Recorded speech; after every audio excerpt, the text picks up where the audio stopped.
بسم اللہ الرحمن الرحیم۔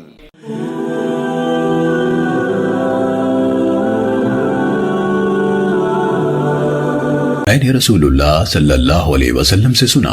اور آپ نے ایک جنازہ پڑھایا۔ آپ فرما رہے تھے، اے اللہ اسے بخش دے اور اس پر رحم فرما اور اسے معاف فرما اور اسے عافیت عطا فرما اور اس کی باعزت مہمان نوازی فرما اور اس کی قبر کو فراخ کر دے اور اس کے گناہوں کو پانی، برف اور اولوں سے دھو دے اور اسے گناہوں سے اس طرح صاف فرما جس طرح سفید کپڑا میل کچیل سے صاف کیا جاتا ہے، اور اسے اس کے گھر کے بدلے میں بہتر گھر اور اس کے گھر والوں کے بدلے میں بہتر گھر والے اور اس کی بیوی کے بدلے میں اس سے بہتر بیوی عطا فرما اور اسے قبر کی آزمائش اور آگ کے عذاب سے بچا۔ مسلم حدیث نمبر 2234۔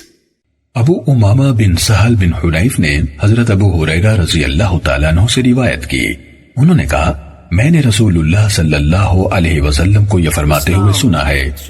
جنازے میں جلدی کرو، اگر میت نیک ہے تو تم نے اسے بھلائی کے قریب کر دیا، اور اگر وہ اس کے سوا ہے تو شر ہے جسے تم اپنی گردنوں سے اتار دو گے۔ صحیح مسلم حدیث نمبر 2188۔